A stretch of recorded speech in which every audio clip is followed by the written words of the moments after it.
बहुत कम ऐसे लोग आते हैं जो अमिताभ बच्चन जी को खुद सोचने पे मजबूर कर दे। गाय दूध देती है, लेकिन वो गाय दूध देती है अपने बछड़े के लिए। ऐसी सोच के साथ जीना अपने जीवन को, ये अपने आप में एक बहुत बड़ी उपलब्धि है। आज हमारे साथ ऐसे गेस्ट बैठे हैं जिन्होंने 2 मिनट के स्पॉटलाइट में पूरे नेशन को शॉक कर दिया। Did you expect it to go viral? Viral जाए या ना जाए, मेरा इंटेंशन था कि मैसेज कन्वे हो, लोग सोचे उसके बारे में।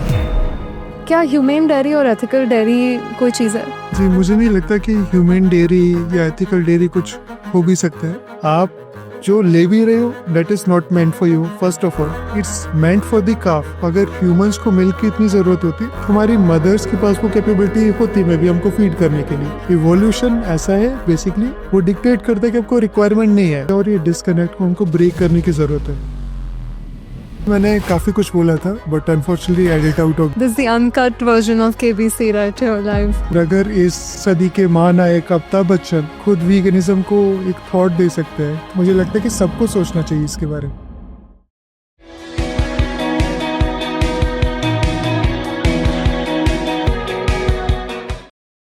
देवी और सज्जनों, केबीसी पे रोज हजारों लोग आते हैं, बट बहुत कम ऐसे लोग आते हैं जो अमिताभ बच्चन जी को खुद सोचने पे मजबूर कर दे। आज हमारे साथ ऐसे गेस्ट बैठे हैं जिन्होंने 2 मिनट के स्पॉटलाइट में पूरे नेशन को शॉक कर दिया। And I think that was the bravest use of prime TV I have ever seen. Siddharth Sharma, welcome to Sustainability with Shreya, from Hot Seat with Big B to Sustainability with me. Thank you for what you did and thank you for being here. Thank you for having. जी, जब मेरे से वो सवाल पूछा गया कि आपको स्वीट पसंद है, तो मेरे थॉट में वही था कि स्वीट कोई भी चीज़ मैं कंज्यूम नहीं करता हूँ। उसके पीछे का रीजनिंग भी जैसे मैंने वहाँ पे बताया था कि मैं खुद को और एनिमल्स को इक्वल समझता हूँ। आई बिलीव इन वननेस, उनमें और हमें कोई अंतर नहीं है। जैसे हम जीना चाहते हैं, हम खुद का प्रोटेक्शन चाहते हैं, वैसे ही वो चाहते हैं। तो जब वो सवाल आया तो मेरे थॉट में जो वॉइसलेस बीइंग्स हैं, जिनकी वॉइस कोई अभी सुन नहीं रहा है अनफॉर्चुनेटली, जो बोल नहीं सकते, जो ज़रूरत है सबको थॉट करने की कि उनके साथ जो अभी इतना गलत हो रहा है उसको हमें चेंज करना है, individually, as a group, as a country and as a world. आपने जो बात कही, अमिताभ बच्चन जी ने इतने ओपननेस से और क्यूरियोसिटी से सुनी, आपने वो रिएक्शन एक्सपेक्ट किया था? जी, मैंने वो रिएक्शन बिल्कुल भी एक्सपेक्ट नहीं किया था, क्योंकि जो उनका रिएक्शन था बिल्कुल नेचुरल था। उनके जो फेशियल एक्सप्रेशन थे वो बिल्कुल वैसे ही थे जब मैं वीगन बना, कि ये थॉट कि अच्छा ऐसा होता है। क्योंकि हो सकता है सर को सोशल कंडीशनिंग या सोसाइटल चीज़ों की वजह से जो जनरल पॉपुलेस नहीं रिलेट कर पाती है, जो डिस्कनेक्ट एग्जिस्ट करता है बिटवीन ऑर्डरिंग चिकन और मीट इन अ रेस्टोरेंट और जो पीछे उनको मारा जा रहा है। आई मीन वो जो डिस्कनेक्ट है वो अभी एग्जिस्ट करता है बिकॉज ऑफ ह्यूज कॉरपोरेशंस। हो सकता है इसी वजह से, और लोग एक्चुअली सोचना नहीं चाहते हैं उस चीज़ के बारे में। लेकिन जब मैंने सर को देखा, सर ने जिस वे में रिएक्ट किया, सर ने जिस तरीके से सोचा उस कॉन्सेप्ट को, और नेक्स्ट एपिसोड में सर ने समराइज भी बहुत ब्यूटीफुली करा कि किसी भी जानवर को मार के, काट के या उनका मिल्क हमको कंज्यूम नहीं करना चाहिए। तो I was really happy and I am really thankful to sir for spreading the message. जिस तरीके से उन्हें समराइज करा, आई मीन मेरा जीवन तो सफल हो गया है, जो मैसेज उन्हें कम्युनिकेट करा उस वजह से। या बिकॉज 2 एपिसोड में उस बात लाना एंड घर जाके उसके बारे में सोचना and to put it in a way, बेहतर जीवन का master class. I think that's what your episode is called, which is amazing. And as you said, अच्छी तरीके से उन्होंने समराइज किया कि गाय माँ होती है और उसके बच्चे के लिए वो दूध देती है, और वो दूध हम निकाल के हमारी चाय में डालते हैं। The way he put it, I was amazed to have that, to give you that time and opportunity also कि आपकी बात आप वो समझे and reflect करके दूसरे दिन audience को वापस बताए, which was incredible. Did you expect it to go viral कि ये पैमाने पे सोशल मीडिया पे होगा, ये तरीके से वो बात शेयर होगी? अगर मैं बिल्कुल ऑनेस्टली बताऊं आपको, तो मुझे बिल्कुल भी नहीं लगा था ये वायरल जाएगा या फिर लोगों तक रीच करेगा। और उसका रीज़न है बेसिकली जो करंट सिचुएशन इतनी डिसमल है, जो मैं देखता हूँ कि लोगों को एथिक्स पता है फिर भी वो जैसे कहते हैं कि हम चाय नहीं छोड़ सकते, आदत है हमको या कल्चरल चीज़ है, तो उस वजह से मुझे लगा था हो सकता है ये लोगों तक उतना वायरल ना हो, बिकॉज सब सोचते हैं कि हमको अच्छा करना चाहिए या मैं अच्छा इंसान हूँ, बट अगर हम सही पैरामीटर्स में उसको जज करें कि जो हमारे एक्शंस है उसका क्या इम्पैक्ट है, तो मुझे लगता है अभी थोड़ा सा अ, उतना हैप्पी सिचुएशन नहीं है हमारे सोसाइटी में एनिमल्स को लेके। तो मुझे कुछ भी होप नहीं था कि वायरल जाएगा, बट मेरा जो इंटेंशन था उसके पीछे वो ये था कि मुझे मैसेज कन्वे करना। उसका रिजल्ट क्या होगा that was not my consideration. एक फिलोसफी में टर्म भी है, इसको डियोंटोलॉजी बोलते हैं, इमानुएल कांट ने इसको दिया है, विच मीन्स कि आपको कोई कार्य कोई भी काम आपको इसलिए करना चाहिए because it is the right thing to do. उसके कॉन्सिक्वेंस क्या होंगे उस बेसिस पे कभी भी जस्टिफाई नहीं करना चाहिए। तो लेट्स से मैंने वो मैसेज बोला और मुझे बैकलैश मिलता, लोग बोलते कि आप ये जो बोल रहे हो ये बिल्कुल गलत है, रियलिटी से दूर है, या कोई भी उनका अगर रीजनिंग होता, मुझे फिर भी फ़र्क नहीं पड़ता, बिकॉज मेरा कंसिडरेशन कभी ये नहीं था कि वायरल जाए या ना जाए। मेरा इंटेंशन था कि मैसेज कन्वे हो, लोग सोचे उसके बारे में। तो आई एम जस्ट हैप्पी कि लोग सोच रहे हैं, लोग उसको थॉट को कंसिडर कर रहे हैं।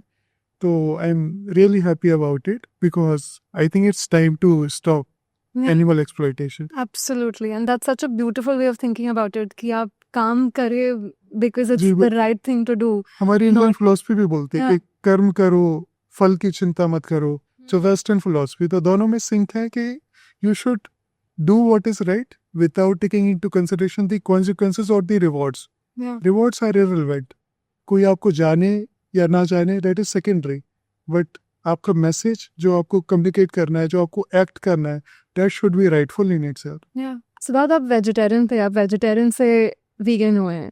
वेजिटेरियनिज्म आपके लिए इनफ क्यों नहीं था?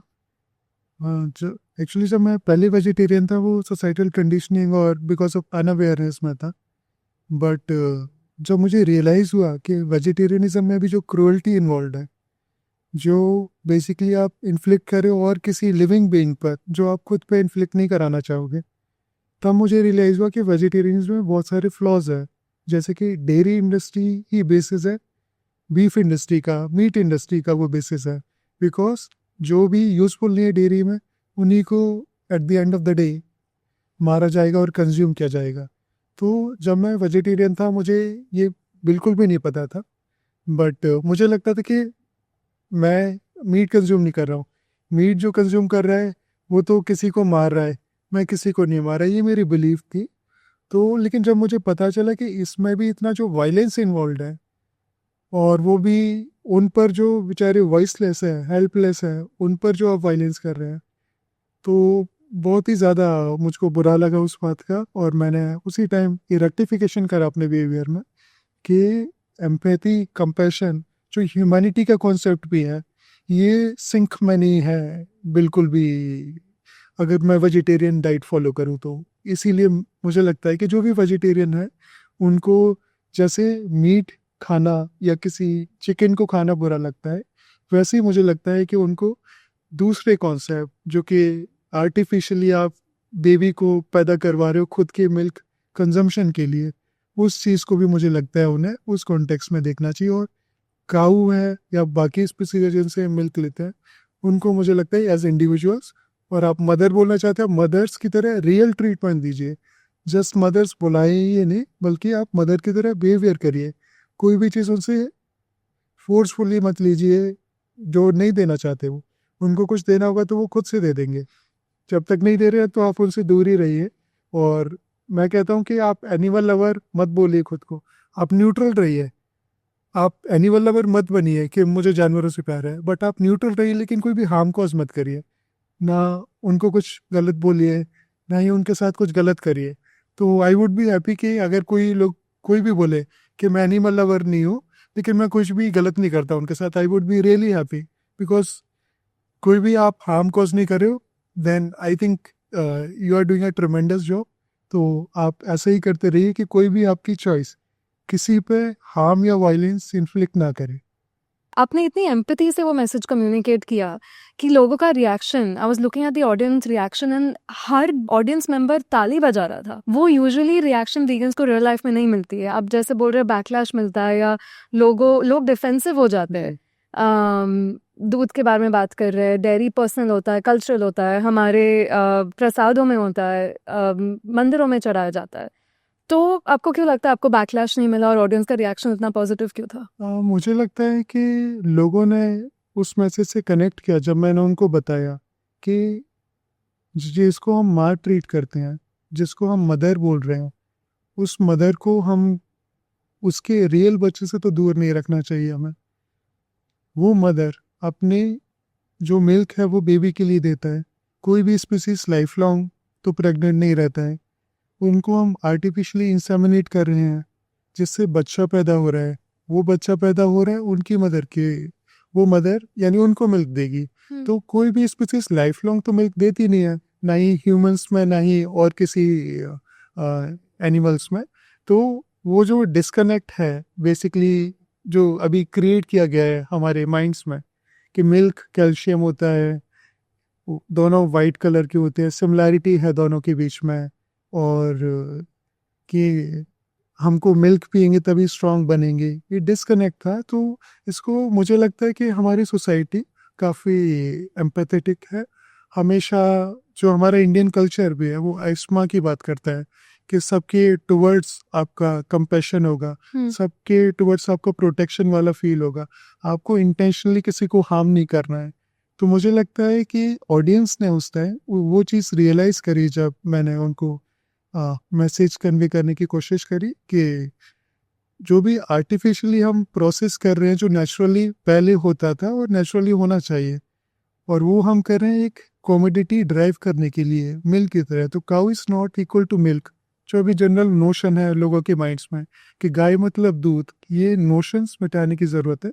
आई थिंक लोगों ने उस समय इस चीज़ को अप्रिशिएट करा और अंडरस्टैंड करा। आई think that's why they were clapping. या ये रियलाइजेशन आपको कब हुआ, ये डिस्कनेक्ट जो आप बता रहे हैं कि गाय मतलब दूध, बट गाय मतलब मदर सबसे पहले तो माँ होती है इसलिए वो दूध देती है। तो ये रियलाइजेशन आपको कब रियलाइज हुआ? जी, मेरी वीगन जर्नी एक्चुअली 2016 से स्टार्ट हुई। मैं लिटरेचर में इंटरेस्टेड था स्टार्टिंग से। तो एक बुक है Walden by Henry David Thoreau. तो उनने बेसिकली नेचर के टुवर्ड्स लव और इक्वालिटी ऑफ लाइफ के बारे में बात करी। तो वो 2 साल एक वॉल्डन पॉन्ड के पास रहे थे अकेले, सोसाइटी से दूर, और उनने बुक लिखी है जिसका नाम भी वॉल्डन रखा उनने। उसमें कैसे खुद को सस्टेन करना है मिनिमल चीज़ों में, एक्स्ट्रावेगेंट चीज़ें नहीं आपको लेना है, कैसे नेचर के थ्रू ही आपको सरवाइव करना है, वो सारी चीज़ें उन्होंने बताई। तो उसमें उन्हें इक्वालिटी ऑफ लाइफ की बात बताई। तो जब मैंने वो पढ़ा तो इक्वालिटी ऑफ लाइफ, क्योंकि मैं स्टार्टिंग से ही वेजिटेरियन था because I was not aware, societal conditioning वैसी थी कि मुझे दूसरा एंगल पता ही नहीं था कभी। पर जब मैंने वो चीज़ पढ़ी कि इक्वालिटी ऑफ लाइफ है, like there is no discrimination, जो नोशन भी है कि गॉड ने सबको बनाया, तो अगर गॉड ने मुझे भी बनाया, काऊ को भी बनाया, तो हम दोनों इक्वल हैं। तो ये जो नोशन है हमारे माइंड में कि मैं ह्यूमन लाइफ सुपीरियर है, जो एंथ्रोपोसेंट्रिक व्यू पॉइंट हमारा बना रखा है कि सारे रिसोर्सेज ह्यूमंस को कैटर करने के लिए है, ह्यूमंस ही सेंट्रफोल्ड है पूरे एग्जिस्टेंस के। ये मुझे लगा कि बहुत फॉल्स स्टेटमेंट था वो पढ़ने के बाद। और हम सब लोग इक्वल हैं, तो कोई भी चीज़ उनसे जो आ रही है वो मुझे नहीं लेना चाहिए। तो ये थॉट उस समय मेरे माइंड में आया, तो I became a vegan without knowing कि आई एम वीगन। बट वो डेयरी इंडस्ट्री से कनेक्शन जोड़ना वो काफ़ी डिफिकल्ट होता है और बहुत लोग वो कर नहीं पाते कि वेजिटेरियन हूँ, मैं प्योर वेजिटेरियन हूँ, मतलब मैं एथिकल हूँ, एटलीस्ट मैं मांस नहीं खा रही हूँ। काफ़ी लोगों का ये माइंडसेट होता है। तो बहुत लोगों को पता नहीं है कि डेयरी इंडस्ट्री में क्या होता है। तो वो कनेक्शन कहाँ से आया? ये जो डिस्कनेक्ट एक्चुअली कि आई मीन किसी को लाइफ लॉन्ग इम्प्रिजन करना वर्सेस डेथ पेनल्टी, जो आई एम अ लॉयर, तो उस कॉन्टेक्स्ट में अगर मैं इसको बोलूँ कि death penalty versus life imprisonment, तो देयर हैज़ बीन स्टडीज कि कौन ज़्यादा क्रूअल है। तो what countries try to did was कि उन्हें डेथ पेनल्टी इम्पोज कर दिया इस अंडरस्टैंडिंग के साथ कि उसका डिटरेंस इफेक्ट होगा, लोग क्राइम कमिट नहीं करेंगे तो डेथ पेनल्टी हम रखेंगे। But what happened was studies ने शो करा कि उसका डिटरेंस इफेक्ट नहीं है। आपने डेथ पेनल्टी इंट्रोड्यूस किया तो उतना ही क्राइम हो रहा है। तो विच मीन्स व्हाट कि लाइफ इम्प्रिजनमेंट का जो डिटरेंस इफेक्ट है दैट इज लार्जर, क्योंकि उसमें जो पेन और क्रूअल्टी है उसी कॉन्टेक्स्ट पे अगर हम देखें मीट ईटिंग वर्सेस काऊ को जो लाइफ लॉन्ग उसको रखा जाता है, आर्टिफिशियली इंसेमिनेट किया जाता है और उसके बच्चे को ले लिया जाता है, तो उसका जो ट्रॉमा है I think that is incomparable to like directly killing them. वो था रियली हार्मफुल। तो जो लोगों का नोशन है एक्चुअली कि हम मार तो नहीं रहे हैं, आई थिंक उसमें थोड़ा सा रीथिंकिंग की ज़रूरत है। बिकॉज आप किसी को जीवन भर इम्प्रेजेंट कर रहे हो, उसको फोर्सफुली प्रेग्नेट कर रहे हो आप, उसके बाद उसके रियल बच्चे को दूर रख रहे हो उससे, और अनफॉर्चुनेटली अगर मेल काफ हो गया तो उसको आप डायरेक्टली मार दे रहे हो। तो ये बोलना कि हम कुछ नहीं कर रहे, आई थिंक ये बहुत बड़ा मिसनोमर है जिसको चेंज करने की ज़रूरत है। और एक और चीज़ है मुझे लगता है जो लोगों को थोड़ा सोचना चाहिए, वो है कि जो बीफ इंडस्ट्री है उसका जो foundation I think dairy industry है। बिकॉज अगर डेयरी इंडस्ट्री नहीं होगी तो ये जो बीफ इंडस्ट्री है कभी नहीं होगा, क्योंकि जो काउज है जिनको भेजा जाता है, जो मेल काफ है जिसको भेजा जा रहा है किलिंग के लिए, वो सारी डेयरी के थ्रू ही आ रही है। बिकॉज अगर वो काफ ही नहीं होगा, कोई उनका बच्चा ही नहीं हो रहा है, तो वो सस्टेन ही नहीं करेगा बीफ इंडस्ट्री। तो ये पूरा जो फाउंडेशन है I think that is the dairy industry. तो ये बोलना कि हम रिस्पॉन्सिबल नहीं है, I think it's not correct at all, कि दोनों सेम थ्रेशोल्ड पर है। आप मार रहे हो बिकॉज उनको पैदा किया जा रहा है, और जब वो यूज़ के नहीं हो रहे हैं तो आप उनको मार रहे हो। तो डेयरी में आप आर्टिफिशियली उनको पैदा करवाते हो, और जब उनका यूज़ नहीं लगता है लोगों को, क्योंकि यूज़ मिल्क के कॉन्टेक्स्ट में देख रहे हैं, तो उनको मार दिया जा रहा है। तो it's a cycle, one can not sustain without the other. तो डेयरी की वजह से ये बीफ है, और बीफ इंडस्ट्री जो कि यूजफुल नहीं रह रहे डेयरी में, उनको यूज किया जा रहा है। और लेदर इंडस्ट्री उसका लेदर इंडस्ट्री भी।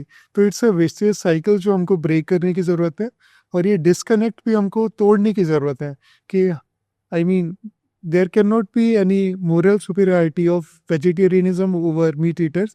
आई थिंक दोनों ही सेम पर्सपेक्टिव से, सेम एथिकल थ्रेशोल्ड से, दोनों ही बिल्कुल डिजास्टरस है हमारे एनवायरनमेंट के लिए, सस्टेनेबिलिटी पॉइंट ऑफ व्यू से और एथिकल पॉइंट ऑफ व्यू से। I am so glad you said that, because मैं यही मानती हूँ कि हम इंस्टेंटली नहीं मारते गाय को, बट धीरे धीरे रोज हम उसको मारते हैं। 8 साल तक गाय आई थिंक 25 साल तक जी सकते हैं, बट हम गायों को 8 साल 9 साल में मार देते हैं, स्लॉटर हाउस भेज देते हैं। Because once she can no longer get pregnant, अगर वो यूजफुल नहीं है डेयरी इंडस्ट्री के लिए, तो सीधा जैसे आपने कहा स्लॉटर हाउस भेजते हैं। और ये कनेक्शन काफ़ी लोग बना नहीं पाते। जी, और लोग एक्चुअली मुझे लगता है कि जो एनिमल्स हैं उनको एज ए इंडिविजुअल्स नहीं देखते। आई थिंक हमको उन्हें एज इंडिविजुअल्स ट्रीट करना चाहिए कि जैसे हम हैं वैसे ही वो हैं, उनकी भी फैमिली है, लाइक सबकी फैमिली होती है, उनका भी जब बच्चा हो रहा है तो वो उनकी फैमिली है। तो जैसे हम नहीं चाहेंगे हमारी फैमिली को कोई हम पर करे, उनकी फैमिली को भी नहीं करना चाहिए। तो आई थिंक ये पर्सपेक्टिव की भी बात है कि हमको एज इंडिविजुअल्स ट्रीट करना चाहिए उनको। हमारे ह्यूमन लिमिटेशंस है, जैसे हम बोलते हैं कि हम सुपीरियर स्पीसीज है, तो आई थिंक कि अगर हम इसको साइंटिफिक टर्म्स में भी देखें कि हम जो सुन सकते हैं वो एक लिमिटेड पैरामीटर्स है, 20 to 20,000 हर्ट्ज, या फिर जो हम देख सकते हैं वो वेवलेंथ लिमिटेड है। उसके beyond both sides, lower frequencies higher frequency हम नहीं देख सकते। तो जिन पैरामीटर्स पे हम जज भी करते हैं एनिमल्स को, वो कम्प्लीटली फ्लॉड है, बिकॉज हम लिमिटेड जानते हैं, लिमिटेड चीज़ें देख सकते हैं, और उसी पैरामीटर्स में हम ह्यूमन पैरामीटर्स में दूसरी स्पीसीज को जज कर रहे हैं। तो हो सकता है अगर हम स्पीसीज के पैरामीटर में जज करें तो we may be the dumbest species. There is a possibility for it, I am not saying we are, but there is a possibility कि अदर स्पीसीज के पैरामीटर्स में वी मे नॉट, या उनकी नज़रों से तो हम हैवानी नजरों से हो सकता है। तो ये जो नोशंस भी आई थिंक वो थोड़ा रीथिंक करने की ज़रूरत है, हमारा व्यू पॉइंट चेंज करने की ज़रूरत है। और वो मुझे लगता है तभी चेंज होगा जब हम उनको एज इंडिविजुअल्स देखें। जैसे ह्यूमंस में सब अलग अलग, सबकी स्किल्स होती है, क्वालिटी होती है, वैसे एनिमल्स की अलग अलग क्वालिटी है, तो अपने पैरामीटर से हमें उनको जज नहीं करना चाहिए। एब्सोल्युटली, बट काउंटर आर्ग्यूमेंट सबसे पहले यही होती है कि हमारा दूध गौशाला से आता है, हम अहिंसा के तरीके से दूध लेते हैं, या अहिंसा डेयरी जो होती है इंडिया में, हमारा दूध वहाँ से आता है। तो ह्यूमेन या एथिकल मिल्क प्रोडक्शन पे आपका क्या कहना है?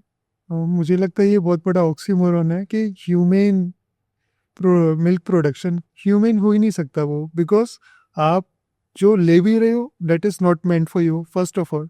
सेकेंड थिंग कि वो जो प्रोसेस है, I mean it's meant for the काफ, वो जो बायोलॉजिकल प्रोसेस फॉलो हो रहा है, the milk is made for the काफ। अगर ह्यूमंस को मिल्क की इतनी ज़रूरत होती तो हमारी मदर्स के पास वो कैपेबिलिटी होती में भी हमको फीड करने के लिए।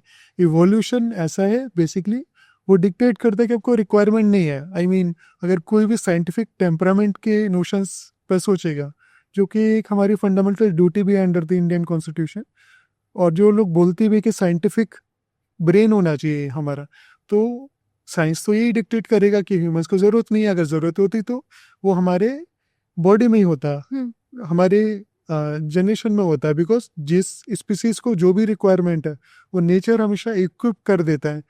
अगर पहले नहीं होती है तो अक्रॉस ईयर्स वो दे देता है।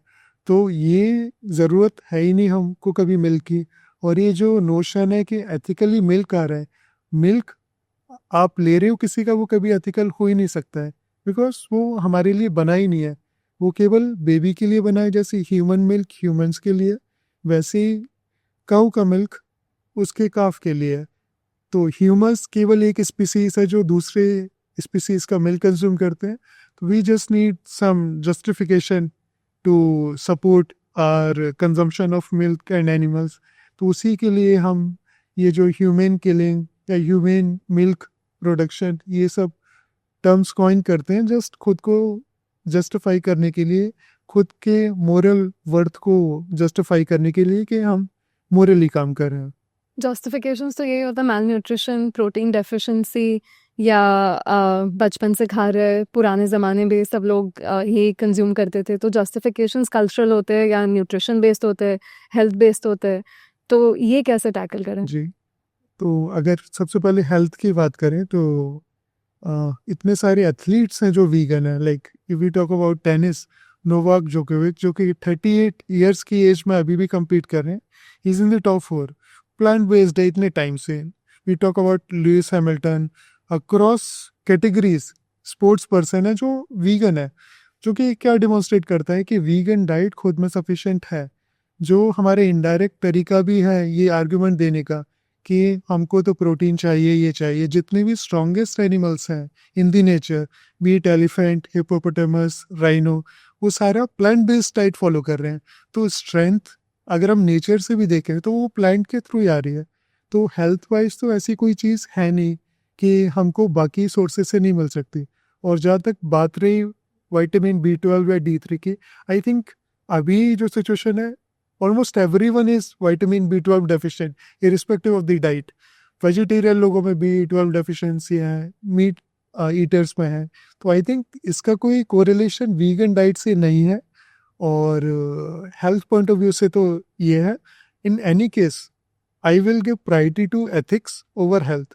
तो एक दो सप्लीमेंट लेने में आई डोंट थिंक कि किसी को भी कोई रीथिंक करने की ज़रूरत है, बिकॉज उसका जो काउंटर पोजीशन है वो है कि किसी का डेथ हो रहा है, किसी को सफ़र करना पड़ रहा है आपके प्रोटीन के लिए, जबकि आपकी और उसकी लाइफ इक्वल है। तो आप प्रोटीन क्यों नहीं हो सकते उसके लिए, आपके लिए क्यों दूसरा कोई प्रोटीन बने? तो ये जो नोशंस है वो भी रीथिंक करने की ज़रूरत है। और जहाँ तक बात है कल्चर की, तो मुझे नहीं लगता कि इंडिया में तो ये सवाल कभी उठना ही नहीं चाहिए, बिकॉज हमारा कल्चर तो आयस्मा का कल्चर है। हमारा कल्चर, चाहे हम वेद की बात करें, अथर्ववेद जैसे है, उसमें कुछ कुछ पार्ट्स है जो कि एनिमल्स के टुवर्ड्स कंपैशन की बात करते हैं। हमारा महाभारत है, उसमें कुछ कुछ पोर्शंस है जो कि बात करते हैं कि रिस्पेक्ट टुवर्ड्स एनिमल्स, अहिंसा परमो धर्म जैसे हैं। तो जैसे हमारा बुद्धिज़्म का हो गया धम्मपदा, हमारा जैनिज़्म में हो गया अष्टांगा। तो ये अक्रॉस रिलीजन, जो कि इंडिया में बुद्धिज़्म, जैनिज़्म, हिंदुज़्म है, ये 2000-2500 साल पहले से ये सारी फिलॉसफी चल रही है। तो किसी का बोलना कि कल्चर में है, आई थिंक उसको कॉम्बैट करने की ज़रूरत है, बिकॉज हमारा जो पहले कंजम्पशन भी होता था, लोग जो एग्जांपल बोलते भी है कि अगर हम रिलीजन में देखें, कृष्ण भगवान भी कंज्यूम करते थे, तो वो जब कंज्यूम करते थे तब इतना कमर्शलाइजेशन नहीं हुआ था। उस समय लिमिटेड ह्यूमन पॉपुलेशन थी, वो फ्रीली रोम करते थे। जो एक्सप्लॉइटेशन अभी हो रहा है वो वैसा एक्सप्लॉइटेशन कभी था ही नहीं, क्योंकि वहाँ पे नोशंस है एनिमल वॉलफेयर के लिए। तो अगर अभी हम रिलेट करेंगे, पैकेट में आप उसे कॉमोडिफाई कर दिया है, गाय मतलब दूध कर दिया है, गोट मतलब मीट कर दिया है, आपने जो कॉमोडिफिकेशन कर दिया वो प्रॉफिट के लिए है। इतने सारे कॉरपोरेशंस हैं, उनका इंसेंटिव ये नहीं कि आपको प्रोटीन दे, उनका इंसेंटिव क्लियर है कि हमको प्रॉफिट आना चाहिए। तो जो नोशन था एनिमल्स के टुवर्ड्स लव का, हार्मोनियस रिलेशन जो था, आई थिंक वो चेंज हो चुका है। अब केवल कॉमोडिफिकेशन और कंज्यूमरिज्म में वो कन्वर्ट हो चुका है, कि क्योंकि लोग अब सोचते हैं कि मुझे क्या खाना है, और उनके फ़ोन में कुछ भी ऑर्डर कर सकते हैं, वो किसी रेस्टोरेंट में जाके कर सकते हैं।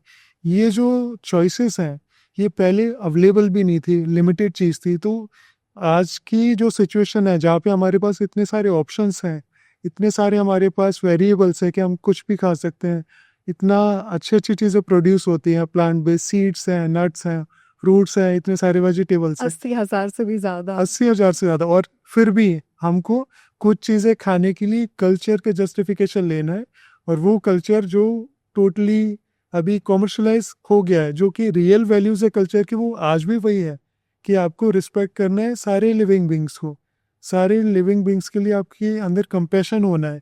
वो कल्चर आई डोंट थिंक कभी भी चेंज होगा, बट कुछ पर्सपेक्टिव है जो बस एनिमल एक्सप्लॉइटेशन के लिए वो जस्टिफिकेशन ढूंढते हैं, जो कि हमारा हिंदुज़म, जैनिज़्म, बुद्धिज़्म कभी मैंडेट नहीं करता कि आप किसी भी लिविंग बीइंग को हार्म कॉज करो। तो ये वीगनिज्म है, लोगों का बोलना भी होता है कि ये वेस्टर्न कॉन्सेप्ट है। तो मुझे तो बहुत सरप्राइजिंग लगता है कि अगर ये कोई इसको वेस्टर्न बोले, बिकॉज अगर अप्रोप्रिएशन की बात हो तो सबसे पहले तो मैं ये बोलना चाहूँ कि इंडियन कॉन्सेप्ट है। इंडिया में तो ये सवाल उठना ही नहीं चाहिए कि कोई वीगन ना बने। कैसे हमारा veganism इंडियन कॉन्सेप्ट कैसे? बिकॉज ये जो लव है एनिमल्स के लिए, उनका एक्सप्लॉइटेशन नहीं करना। और एक जैसे मैं अगर ये बात कर सकूं, उपनिषद से जो वेद्स को बेसिकली एक्सप्लेन करते हैं, उसमें एक ईशा उपनिषद है जो कि बोलता है कि वननेस, बेसिकली दूसरों में आपको खुद को देखना है। तो अगर आप एनिमल्स में भी खुद को देखोगे तो आप एक्सप्लॉइटेशन नहीं करोगे, जो भी चीज़ उनसे ले रहे हो नहीं लोगे, बिकॉज वो उनके लिए आ रही है। तो मुझे लगता है कि जो अंडरलाइंग फिलॉसफी है हमारे जो वेद्स हैं रिलीजन की है, वो लव टुवर्ड्स एनिमल्स है, और वो जो एक्सप्लॉइटेशन हो रहा है आई डोंट थिंक कि वो किसी भी सिंक में है। तो जो वीगनिज्म का कॉन्सेप्ट है कि आपको एनिमल्स के टुवर्ड्स कोई भी हार्म कॉज नहीं करना है, कोई भी चीज़ उनसे नहीं लेना, आई थिंक ये परफेक्टली हारमोनियसली सिंक कर रहा है हमारा जो रिलीजन है और उसमें। तो I think people need to rethink it, कि जब वो कहते हैं कि नहीं नहीं मिल्क कंजम्पशन और ये तो इतने सदियों से होता आ रहा है, जो होता हुआ आ रहा है वो सिचुएशन चेंज हो चुकी है, उस समय की सिचुएशन और आज की। तो I think if people want to appropriate कि किसने ये जेनेसिस किया है, then I think we should be the first one to claim it. India should be the first one to claim it. 100%। शुद्ध शाकाहारी का भी अगर आप जी। रूट पे जाएंगे, हिस्टोरिकली शाकाहारी का मतलब यही था कि जो भी पेड़ पौधों से आए, जी vegetable based diet, almost plant based diet का ओरिजिनल मीनिंग वो शाकाहारी। ओवर टाइम वो डेफिनेशन इवॉल्व हुई है, बट रूट्स हमेशा अहिंसा के यहीं से, इंडिया से जुड़े हैं। मैं भी जैन हूँ, मैं भी काफ़ी जैन से जब भी बात करती हूँ वीगनिज्म के बारे में, तो आई थिंक ऑलमोस्ट वॉल्स खड़े हो जाते हैं ऊपर, because we agree on no leather, no silk, no honey, सारे जो बेसिक प्रिंसिपल्स हैं हम अग्री करते हैं। बट जब भी दूध की बात होती है तब आई थिंक काउंटर आर्ग्यूमेंट्स आते हैं, इसी वजह से कि महावीर भगवान दूध इस्तेमाल करते थे, हमारे रिचुअल्स में है, घी स्पेशली पूजा पाठ जब होता है, अभिषेक चढ़ाते हैं हम, तो वो सारी चीज़ों में पंचामृत, हनी है, दूध है, दही है, तो ये सारी चीज़ें आई थिंक जी वो मिटाना जरूर। एक्चुअली जब हम ये बात भी करते हैं, उस समय का जो सिचुएशन था, उस समय काऊ को मदर की तरह जैसे ट्रीट किया गया। जैसे यजुर्वेद में अगन्य वर्ड यूज होता है काऊ के लिए, which means someone who is not to be killed. तो अगर ने बेसिकली आप मदरली उनको वो रिकॉग्निशन दे रहे हैं कि मदर है, तो उनसे जो प्रोडक्ट्स आ रहे हैं उस कॉन्टेक्स्ट से उस समय बोला गया ये चीज़। लेकिन आज कोई बोले कि वो मदरली ट्रीटमेंट हो रहा है, तो आई थिंक बहुत लाफेबल होगा ये बोलना कि उनको उस तरीके से ट्रीट किया जा रहा है। तो जो हमारे अलग अलग रिलीजन का कॉन्टेक्स्ट भी है, उस समय उनको वो ट्रीटमेंट मिलता था मदर का।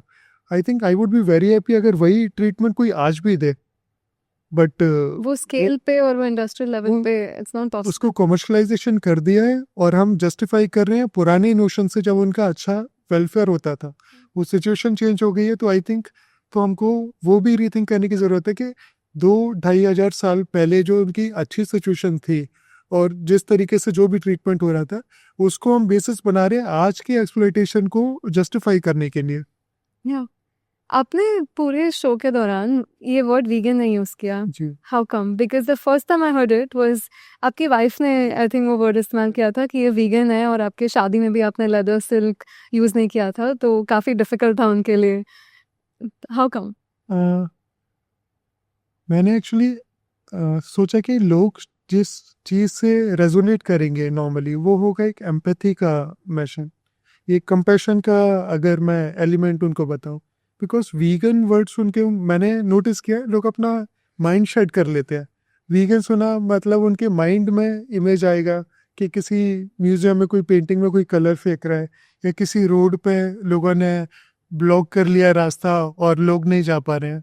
तो आई थिंक जो नेगेटिव कॉन्नोटेशन दिया गया है, which is not the correct message of veganism. Veganism is founded on compassion and empathy for other beings, for animals. वो उसका मैसेज है। इसीलिए मैंने एम्पैथी के टर्म्स में जो अंडरलाइंग प्रिंसिपल है वीगनिज्म का, उस टर्म्स में मुझे लगा कि लोग ज़्यादा रिलेट करेंगे, इसीलिए मैंने उन टर्म्स में लोगों को समझाने की कोशिश करी, रादर देन सेइंग कि आई एम वीगन।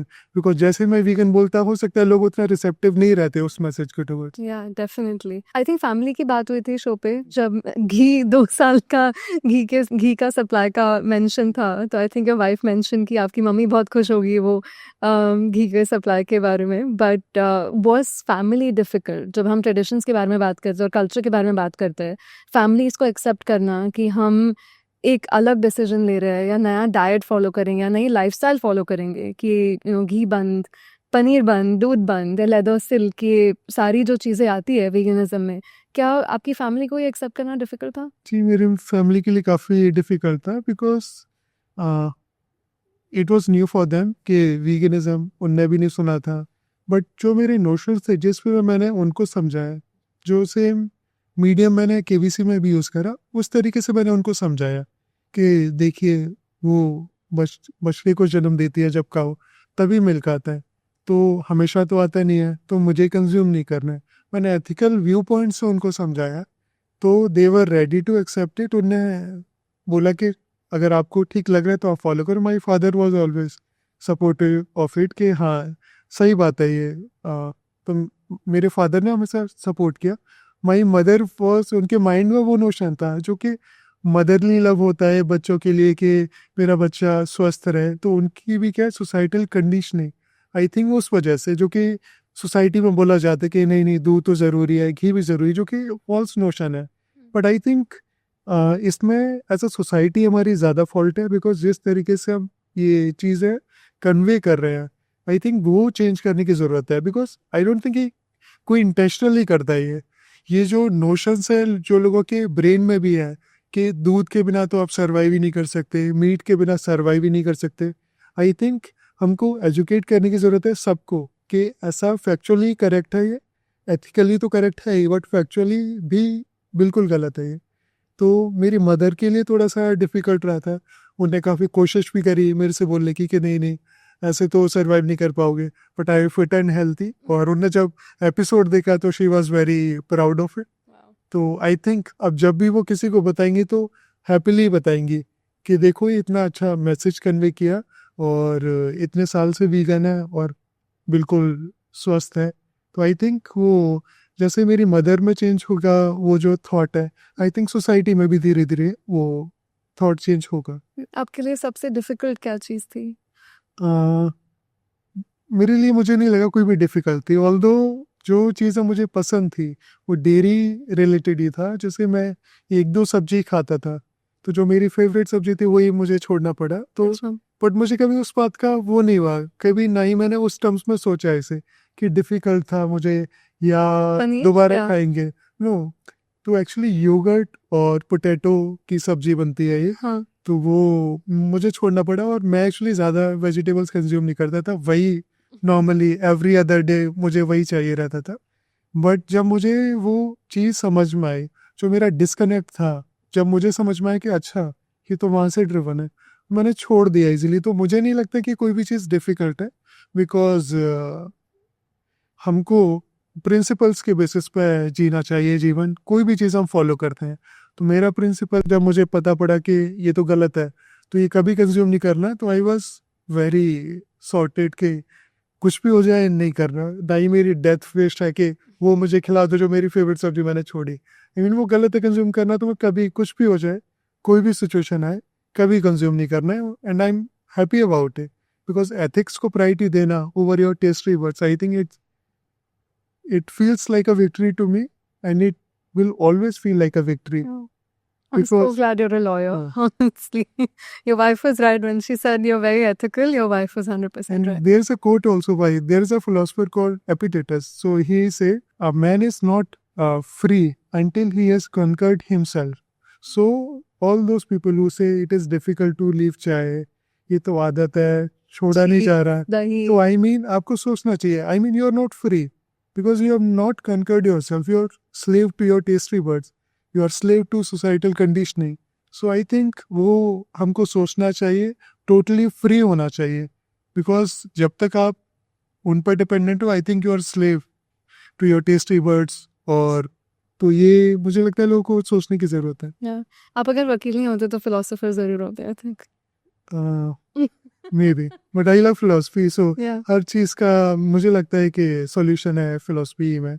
और मेरा वीगन बनना जैसे फिलोसफी के थ्रू ही हुआ, तो I think philosophy is a great thing, because वो प्रिंसिपल्स बताती है हमको, बाकी चीज़ें किस तरीके से जीना चाहिए, जो एक्ट करना चाहिए। तो डियोंटोलॉजी, वीगनिज्म, मेरे लिए तो जो भी हुआ है, I think because of philosophy हुआ है जीवन में। Yeah. There are connections to veganism and philosophy apart Yeah. from what you told me.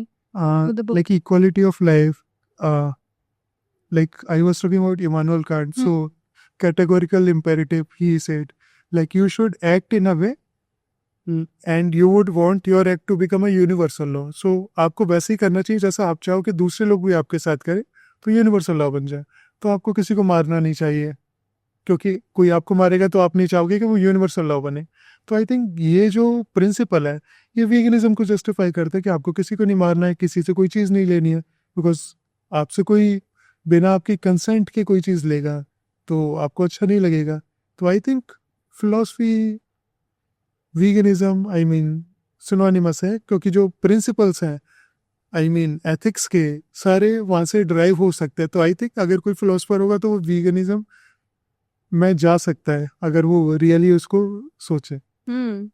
Looking back episode air होने के बाद 2 मिनट के टाइम पे आपने जो मैजिक किया था शो पे, बाद में आपको ऐसे कुछ लगा कि मुझे ये बोलना चाहिए था, ये मैं बोल सकता था, I didn't get the time और I didn't get the chance, कुछ लगा आपको बाद में? जी, मैंने काफ़ी कुछ बोला था, बट अनफॉर्चुनेटली एडिट आउट हो गया। बट मैं आपके मीडियम के Please. Through I would like to say it out. This the uncut version of KBC right here live. मैंने सर को और जो भी ऑडियंस वहाँ पे अवेलेबल थी उनको रिलीजन के कॉन्टेक्स्ट में ये बताया, जैसे हमारा जो मानना है, जो लोग जस्टिफिकेशन भी देते हैं कि उस समय तो भगवान भी ये करते थे।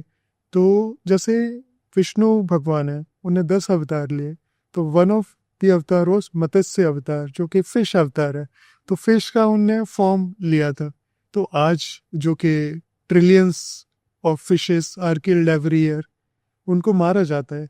अगर वो रियली गॉड का फॉर्म लिया गॉड ने और उन्हीं का वो रीइंकार्नेशन था, तो हमको उनको वर्शिप करना चाहिए, उनको इक्वालिटी के साथ ट्रीट करना चाहिए, गॉड का फॉर्म खुद के जैसा कंसिडर करना चाहिए, ना कि उनको मारना चाहिए। उन्हें वराह का अवतार लिया। तो जैसे हम यूज़ भी करते हैं as a insult, pig word, I mean आप किसी एनिमल के नाम को इंसल्ट यूज़ करो जिस फॉर्म को गॉड ने लिया था। आई मीन ये बिल्कुल भी सिंक में नहीं है जो हमारी फिलोसफी है रिलीजन की। मैंने ये सर को कम्युनिकेट करा था। उसके अलावा मैंने मीट ईटिंग के रिगार्डिंग भी बोला था कि कोई भी रिलीजन बेसिकली जस्टिफाई नहीं करेगा, क्योंकि कुछ मैसेजेस मुझको ये भी आए कि आपने मिल्क के बारे में तो बोला बट मीट के बारे में नहीं बोला, जबकि मैंने जो मैसेज कन्वे किया था कि कोई भी चीज़ आपको नहीं लेना चाहिए, which meant everything, Yeah. Honey, silk, leather, meat, dairy, everything, because nature के इतने सारे वंडर्स हैं, हमको सारी चीज़ मिल सकती है, तो उनके ड्रिवन कोई चीज़ हमको नहीं लेना चाहिए। वाओ। फिश के बारे में आपने जी। जो बात बोली बिल्कुल सही है। ट्रिलियंस नहीं, हम इतने सारे फिश मारते हैं कि हम बाय वेट मेजर करते हैं उनको, not even by number. That's how many fish we kill. And मुझे कभी कभी ऐसे लगता है कि सस्टेनेबिलिटी और एथिक्स कभी हैंड इन हैंड नहीं जाते हैं काफ़ी सर्कमस्टांसिस के अंदर। Pescatarian diet environmentally it's suppose to be more sustainable, but आप एथिकली सफरिंग बढ़ा रहे हो आप to get the same pound of meat. आप इतने ज़्यादा एनिमल्स को मार रहे हो। Same with beef and chicken. लोगों को लगता है ठीक है रेड मीट नहीं, हम आज से I try eating more chicken because that's more sustainable, but the number of lives that you're eating to make up for that, suffering increases almost, I think, like 10-fold, 20-fold. जी। So Actually, it's also funny, like the point which you mentioned, कि apart from ethical reasons, sustainability भी issue है, because I think you cannot call yourself advocate for sustainability or environment without being a vegan, because vegan diet will lead to lesser greenhouse gas emissions, lesser probability of temperature rising beyond 1.5 degree, because like the factual situation is like every 6 seconds forest land equivalent to soccer field is getting cleared. Why? Because the animal agriculture, because we have to feed the cow and then ultimately we have to kill the cow to get the meat. So this whole indirect process, I mean, it is taking a toll on our environment. That's why there is a book also, like recently there was this author, I'm forgetting his full name, but it goes by Michael. He said we are eating earth. So this whole notion that we are eating meat or we are eating chicken, that is wrong. What you are doing by eating meat or chicken is that you are eating earth, because that forest land is gone forever to cater to those cattle who are being fed on that that wheat or maize or corn, like whatever you may be growing to feed them. So I think the disconnect is like real. People are not realizing the impact of the non-vegetarian diet, non-vegan diet is there, and so we have to follow sustainable choices. Like you have to be a vegan. The sustainability is a larger subset. Veganism is a part of it. Apart from vegan diet, I think you have to follow minimalism as well. So I think, so it's funny also. I've seen some people who call themselves environmentalist, but they are not vegan. So I did try to tell them that, look at the factual figures, like around 15% of the greenhouse gases emissions is because of the animal agriculture. So when you call yourself environmentalist, so try to follow a dietary choice which aligns with it, because you cannot be an environmentalist without being a vegan. So this is something which we need to absolutely. Have you heard of Dr. Shailesh Rao? तो doctor Shailesh Rao podcast पे थे and उन्होंने एक book लिखी है and he estimates that the impact green house gas emissions from animal agriculture actually over 86 to 90%, कि हम under right करते हो 15% या 16% जो बोलते हैं animal agriculture is actually responsible for over 86% of global green house gas emissions. And I believe that number because if you look at, अब जैसे डिफॉरेस्टेशन है, वाटर यूसेज है, लैंड इरोजन होता है, water usage and the amount of methane these animals are also producing. और जितना ज़्यादा 80 to 85% crops भी जो हम उगाते हैं, we grow that to feed these animals. So overall if you look at the entire chain, it makes sense कि अगर एनिमल एग्रीकल्चर को आप अबॉलिश कर लोगे तो we wouldn't be fighting for climate crisis. There would be no climate crisis. Because on the other end, we say there is so much hunger in this world, but the amount of crops which we are producing are sufficient to cater to all the human beings on this planet, even more. And nonetheless, instead of feeding all those hungry people, you want to adopt a non-sustainable medium of eating meat and chicken. So I think it doesn't make any sense. So whenever we talk about hunger or poverty, we need to relook it in terms of the dietary choice which we are following. Siddharth, अगर कोई कहे हमारा दूध तो छोटे गौशाला से आता है, बैकयार्ड से आता है, हम पहले गाय के बच्चे को दूध देते हैं, फिर हम दूध निकालते हैं, क्या ह्यूमेन डेयरी और एथिकल डेयरी कोई चीज़ है? जी, मुझे नहीं लगता कि ह्यूमन डेयरी या एथिकल डेयरी कुछ हो भी सकता है, बिकॉज उसका जेनेसिस ही एक फोर्सफुल एक्ट है हमारे पार्ट पर, क्योंकि ह्यूमन डेयरी आप तब बोलते जब वो नेचुरली हो रही होती चीज़ें, इसमें एक ह्यूमन इंटरवेंशन रिक्वायर्ड है, और जो आप ह्यूमन इंटरवेंशन कर रहे हैं एक कमोडिटी ड्राइव करने के लिए, मिल्क के लिए। तो ये जो नोशन है कि एनिमल्स के ऊपर आप जस्टिफिकेशन थोप रहे हैं कि हम आपका ख्याल रख रहे हैं, देखभाल कर रहे हैं, वो आप ख्याल देखभाल इसलिए कर रहे हो क्योंकि आपको मिल्क मिल सके। आप प्रो बोनो बिना किसी रिवॉर्ड्स के कभी उसका देखभाल नहीं करते हो। आप बांध के क्यों रख रहे हो उसे? आपको देखभाल करनी आप फ्रीली कर सकते हो, लेकिन आपको बांध के रखना है बिकॉज आपको मिल्क ड्राइव करना है। तो जो नोशन है कि ह्यूमन डेयरी, एथिकल डेयरी, ये ऑक्सीमोरॉन है, इसका जो फाउंडेशन है जिस पे लेट डाउन है वही अनएथिकल है, बिकॉज वो किसी को कर्टेल कर रहा है, किसी की फ्रीडम फोर्सफुली, उनके जो सेक्सुअलिटी है उसको वो चैलेंज कर रहा है, उसकी कंसेंट को चैलेंज कर रहा है। तो ये कभी भी एथिकल डेयरी नहीं हो सकता, कभी भी ह्यूमन किलिंग नहीं हो सकती। ये सारे टर्म्स केवल कमोडिफिकेशन को फर्दर प्रोपोगेट करने के लिए है कि लोग कंजम्पशन करते रहें और एथिकली ना सोचें, बिकॉज हम उनको रीजंस दे रहे हैं कि ये केज फ्री है या फिर ये ह्यूमनली हमने मारा है। ये सारे जस्टिफिकेशंस इन्वेंट किए जाते हैं कॉरपोरेशंस या जो भी लोग वायलेंस को फर्दर करना चाहते हैं उनके, और खुद को बेटर फील करने खुद को बेटर फील कराने के लिए, जिससे वो चैन से सो पाए रात को, उनको वो थॉट नहीं आए कि मैंने कुछ गलत करा है। तो ये जो डिस्कनेक्ट है, वो डिस्कनेक्ट की वजह से ये लोग ये सारे जस्टिफिकेशन यूज़ करते हैं, और वो ये जो डिस्कनेक्ट है इसको रीथिंक करने की ज़रूरत है। बिकॉज मुझे नहीं लगता कि अगर कोई रेस्टोरेंट में खुद जाके किसी एनिमल को काटेगा तो वो कंज्यूम करना चाहेगा जब उसको पता लगेगा जो उसके पीछे की क्रूअल्टी है। वैसे ही अगर कोई इंसान जो डेयरी कंज्यूम कर रहा है, अगर उसको वो उस पर्सपेक्टिव से सोचेगा कि मैं आर्टिफिशियली कर रहा हूँ ये सारी चीज़ें, उसके बाद वो मिल्क ड्राइव हो रहा है, तो मुझे लगता है जब तक ये डिस्कनेक्ट रहेगा तब तक ये कंजम्पशन कंटिन्यू रहेगा, और ये डिस्कनेक्ट को हमको ब्रेक करने की ज़रूरत है। मैंने कई बार ये सुना है कि अगर हम दूध पीना बंद कर देंगे तो सारी गाय डायरेक्टली स्लॉटर हाउस में चली जाएगी। गायों का जो शोषण होता है, जितनी गाय हम आज मारते हैं वो डबल हो जाएगी। नंबर 1 ये मिसकंसेप्शन, और दूसरा कि अगर हम दूध पीना बंद कर दे तो क्या गाय एक्सटिंक्ट हो जाएगी? जी, ये दोनों ही मुझे लगता है कि इसमें कुछ फॉल्सिटी है दोनों स्टेटमेंट में। जैसा फर्स्ट जो है मिसकंसेप्शन कि अगर हम दूध पीना छोड़ देंगे तो सारी गाय स्लॉटर हाउस में चली जाएंगी, क्योंकि मुझे लगता है कि सब में एम्पैथी है, डीप हर इंसान अच्छा है, ये मेरा थॉट ऑफ बिलीफ है।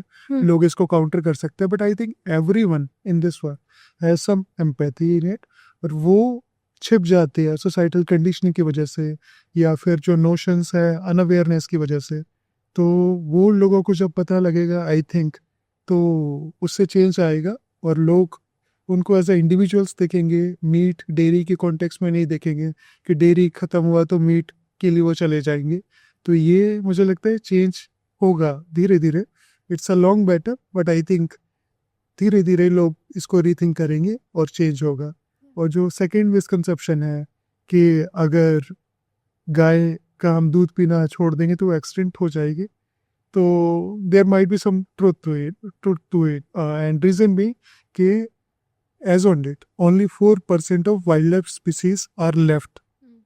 96% उसमें से around 36% are humans, rest 60% are domesticated animals, farmed animals. अगर हम ये सोचेंगे एज अ स्पीसीज कि इनका कोई रिक्वायरमेंट नहीं है, तो जो क्रूअल्टी हमने इन्फ्लिक्ट करी है एनिमल्स पे, देयर इज अ पॉसिबिलिटी कि वो एक्सटिंक्ट हो जाए, और उसका रीज़न हम खुद होंगे, क्योंकि जो हम क्रूअल्टी कर रहे हैं सारे एनिमल्स के साथ उनको एज ए इंडिविजुअल्स ना देख के उनको एज ए कम्युनिटी देखते हैं, काऊ हो, गोट हो, चाहे फर हो किसी एनिमल्स का, जब तक वो हमारे माइंड में रहेगा तो there is a huge possibility कि सारे एनिमल्स एक्सटेंट हो जाएंगे कुछ टाइम बाद जो हमारे लिए यूजफुल ना हो, बिकॉज हम यूजफुलनेस के कॉन्टेक्स्ट में लाइफ्स को जज कर रहे हैं, लिविंग बींग्स को ह्यूमन यूजफुलनेस के टर्म्स में है, जो कि आई मीन हमसे पहले 5 एक्सटेंशंस हो रखे हैं वर्ल्ड में। इट्स नॉट कि ह्यूमंस ही हैं जो कि जिसके लिए पूरी दुनिया बनी है, बिकॉज अगर ऐसा होता तो हम डे 1 से रहते और अभी तक रहते, हम पहले नहीं थे, हो सकता है नेक्स्ट जो मास एक्सटेंशन होगा ह्यूमंस ही नहीं रहेंगे। बट हमारे माइंड में एक्चुअली जो गलत कॉन्सेप्ट्स क्रिएट करे गए हैं कि सब कुछ मोस्ट ब्यूटीफुल क्रिएशन ह्यूमंस है, तो वो केवल इसलिए करे गए हैं कि कंज्यूमरिज्म, दूसरों पर अपना राइट दिखाओ, दूसरे स्पीसीज पे जो भी चीज़ दिख रही है आपको खुद की यूजफुलनेस के कॉन्टेक्स्ट में जज करो, तो ये फंडामेंटली रॉन्ग है I think. But I think धीरे धीरे अवेयरनेस आएगा लोगों में, और मैं चाहूँगा कि लोग सोचें, बिकॉज कोई भी जर्नी है, like B it veganism, B it your path towards empathy और जस्टिस की जो भी बात है, वो एक थॉट से स्टार्ट होती है। तो I think people need to rethink it, इसको थॉट देने की ज़रूरत है। What's the most positive thing that's happened since KBC? I think people are giving it a thought, compassion or empathy. That is the best thing. काफ़ी लोगों को ऐसा लगेगा कि वीगन बनना टोटल 180 शिफ्ट होगा उनके लाइफ में, कि आप लेदर नहीं यूज़ कर सकते, आप सिल्क नहीं यूज़ कर सकते, आप डेयरी नहीं कंज्यूम कर सकते। तो अगर किसी को वीगन बनना हो तो स्मॉल स्टेप्स कहाँ से वो स्टार्ट कर सकते हैं, या कौन से स्मॉल स्टेप्स ले सकते हैं आज जो वो ट्रांजिशन में हेल्प करे? जी, सबसे पहले तो मैं बोलूँगा ये जर्नी की तरह लोग इसको देखें, ना कि वन डे चैलेंज की तरह, बिकॉज आई अंडरस्टैंड कि लोगों के लिए डिफ़िकल्टी हो सकती है। तो one small step at a time, one meal at a time, आप जो भी है धीरे धीरे करके सारी चीज़ें छोड़ दीजिए, बिकॉज हर चीज़ के पीछे क्रूअल्टी इन्वॉल्व है। तो क्रूअल्टी इन्फ्लिक्ट करना किसी पे कभी भी जस्टिफाइड नहीं हो सकता है। तो हो सकता है लोगों को डिफ़िकल्टी रहे, ऑल्दो मुझे नहीं थी, तो मैं अपने पैरामीटर से जज नहीं कर रहा किसी को कि, लेकिन मुझे लगता है कि छोटे छोटे स्टेप्स, जब भी आप कुछ भी खा रहे हैं तो वो कहाँ से आ रहा है ये ज़रूर आप सोचिए, और वो आ रहा है उसका ओरिजिन वायलेंस है, तो ये बिल्कुल भी ठीक नहीं कंज्यूम करना। जैसे आप अपने स्किन का इतना ख्याल रखते हैं, कोई भी इंसान खुद की बॉडी पे कुछ हो जाए इतना सोचता है, और दूसरे की स्किन से कुछ तो लाइव एनिमल्स की स्किन से निकाल लिया जाता है, उनको बैग्स बना लिया जाता है, उनको लेदर की जैकेट्स बना दिया जाता है। तो जो क्रूअल्टी इन्वॉल्व है उसमें, तो मेरा तो एक ही मैसेज होगा सब लोगों से कि आप जो भी चीज़ आ रही है आपके पास, उसको देखिए उसका सोर्स क्या है, उसका बेसिस क्या है, कि कहाँ से वो आ रही है और उसके पीछे क्या इन्वॉल्व है। तो मैं सबसे रिक्वेस्ट करूँगा कि प्लीज़ आप कोई भी चीज़ खाते हैं या कंज्यूम करते हैं या वियर करते हैं, तो प्लीज़ उसका सोर्स देखिएगा कि वो कहाँ से आ रहा है। कहीं उसका जेनेसिस एक ऐसी जगह से तो नहीं हो रहा जहाँ पे लाइफ लॉन्ग कोई एक क्रूअल्टी इन्फ्लिक्ट होती आ रही है किसी के पास, जिसका जेनेसिस फियर ड्रिवन है, कि किसी को आप मार के खा रहे हो या उसको फोर्सफुली उससे ले रहे हो। तो मेरा हम्बल रिक्वेस्ट है सबसे कि आप प्लीज़ देखिए कि what is the source of your food, of what you are wearing. तो आपका जो भी एक्ट हो मोरल वर्थ के साथ हो, और उसमें बिल्कुल भी वायलेंस ना हो। तो that's all I wanted to request to everyone. और अगर इस सदी के महानायक अमिताभ बच्चन खुद वीगनिज्म को एक थॉट दे सकते हैं, even after living his life for 83 years, उनको लगा कि ये चीज़ थॉट देने लायक है और इम्प्लीमेंट करने लायक है, not personally but also through family. तो आई थिंक मुझे लगता है कि सबको सोचना चाहिए इसके बारे में। एक बिलीव जो आपको लगता है इंडिया नेक्स्ट 5 years में कम्प्लीटली रीथिंक करेगा? जो हमने वायलेंस इन्फ्लिक्ट करा है अभी एनिमल्स पे, तो मुझे लगता है कि नेक्स्ट 5 ईयर में we would look at the older generation with so much disappointment, I think, कि इतना क्रूअल्टी कोई कैसे इन्फ्लिक्ट कर सकता है दूसरे लिविंग बींग्स पर, जो कि कुछ बोल भी नहीं सकते हैं। I think I know for a fact कि my kids will question factory farming कि how did we allow this to happen? Like, How would जैसे we do it? Slavery normalize था पहले, Yeah. फिर आज के डेट में कोई इमेजिन भी नहीं कर सकता स्लेवरी. तो आई थिंक सिमिलरली जो अभी हम एनिमल्स को कंज्यूम कर रहे हैं, जो एनिमल्स को एक्सप्लॉइट कर रहे हैं, 200 साल बाद या हो सकता है 50 साल बाद लोग सोचे कि क्यों करा इन्हें, what was the need for it. Yeah. आपने जब लॉ की बात की थी and said death penalty and life Death imprisonment, I always think about it that animals are the only victims that have not committed any crime, but we still imprison them for life. Death penalty भी होती है, life imprisonment भी होता है, but crime without any fault. without law का anything. Principal होता है innocent till proven guilty. उन पर कुछ लग ही नहीं रहा है, you are directly sent to death. So I don't know what's worse. Sometimes I see empty cages where I know chickens were there. You can see their feathers. I don't know if empty cages are worse or, filled cages are worse when you know they're going into a slaughterhouse. Now I'm just like, I can't. It's hard being vegan in a world that's not empathetic. I think so many times. Veganism का कौन सा myth है जो आप तुरंत cancel करवाना चाहोगे? कि वीगन्स वीक होते हैं. आई थिंक वीगन्स काफ़ी स्ट्रांग होते हैं, जो कि इतने सारे एथलीट्स डेमोन्स्ट्रेट करते हैं, इतने सारे वाइल्ड एनिमल्स डेमोन्स्ट्रेट करते हैं. तो vegans are very strong and they are एम्पैथेटिकल.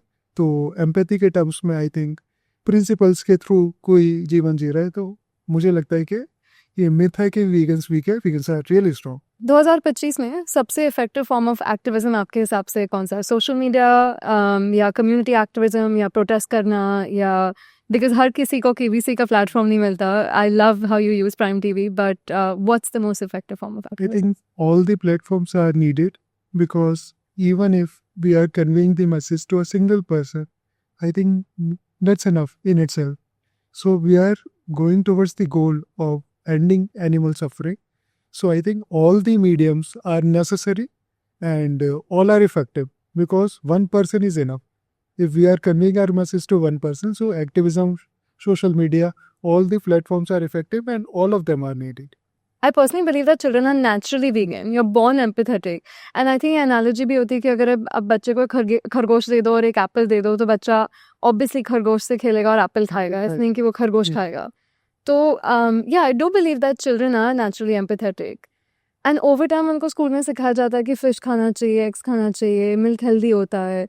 जो ब्रेन वॉशिंग जो होती है बच्चों की, और जो डिस्कनेक्ट की हम we go from loving animals to eating animals, हमारे एजुकेशन सिस्टम में क्या बदलना चाहिए कि हम एम्पैथी रीइंट्रोड्यूस कर सके? जी, मुझे लगता है कि ये जो नोशन है बिल्कुल सही, कि बच्चे बहुत एम्पैथेटिक होते हैं, एम्पैथी फील करते हैं, लव फील करते हैं सारे एनिमल्स के लिए, ह्यूमंस के लिए.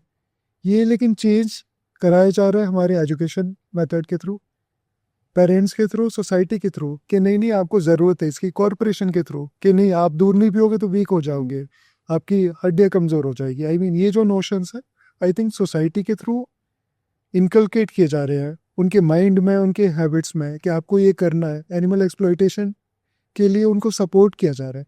तो मुझे लगता है कि हमारे जो बिलीव्स है, जो कि हमारा रिलीजन भी रिफ्लेक्ट करता है, हमारा ह्यूमैनिटी का पर्सपेक्टिव भी है, कि सबके लिए कंपैशन होना चाहिए. ये जो वैल्यूज़ हैं, ये मुझे लगता है इम्बाइब करने की उतनी ज़रूरत है जितना हम उन्हें साइंस पढ़ाते हैं या मैथ्स पढ़ाते हैं. और अभी का मुझे लगता है एजुकेशन सिस्टम में जो रिफॉर्म की ज़रूरत है, वो एथिक्स वाली एक अलग से सब्जेक्ट होना चाहिए मुझे लगता है, जिसमें हम सारा जो कैसे आपको लाइफ जीना चाहिए, जो कि फ़िलॉसफी भी मैं बोल सकता हूँ उसे, कि फ़िलॉसफी और एथिक्स हमको समझाना चाहिए सारे बच्चों को.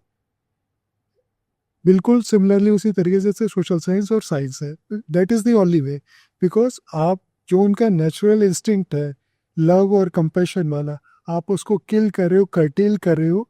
उनको बाकी चीज़ें, वो एथिक्स ना पढ़ा के, बाकी चीज़ें पढ़ा के और सोसाइटल कंडीशनिंग करके कि आपको ये खाना है, तो आप चाइल्ड के इंट्रिंसिक जो नेचर है उसका, उसके अगेंस्ट में जाके आप उसे ये टीचिंग दे रहे हो. तो मुझे लगता है बल्कि उसे फर्दर करना चाहिए. आप जब बच्चा जो जिस थॉट के साथ सोचता है एथिक्स के बारे में, आपको वो और प्रोपोगेट करना चाहिए, और उनको पढ़ाना चाहिए एक डेडिकेटेड सब्जेक्ट जो बेसिकली बताए कि आपको कैसे कंडक्ट करना चाहिए, कैसे एक्ट करना चाहिए towards other animals, other beings, humans, everything. So that's the $1 million question without the $1 million. but are you vegan for the animals, for ethics, or for sustainability, or all of the above? I'm vegan for all of the above, but my principal motive was I was vegan because it was wrong to be a non-vegan ethically. Siddharth, thank you for everything that you do, and thank you for using that opportunity. आपको जो मौका दिया गया था, जिस तरीके से आपने वो use किया for the animals in the most empathetic way, in the most non-aggressive way, and for amplifying the message and on behalf of all the animals. Thank you. Thank you. I did what every other vegan would have done, so it was my duty to speak for animals. No, thank you. for And having me. I really hope this, because I believe we're only humans because we have empathy. And if we can generate that, and if we can live in harmony and love with other living beings, that's what makes us human. It's not about dominance. It's always been about dominion, which is stewardship, which is protecting each other. And I hope we learn that every life is equal. And we're going to keep fighting. I think all vegans say ki until every cage is empty, we're gonna keep fighting. So thank you. Thank you for having me.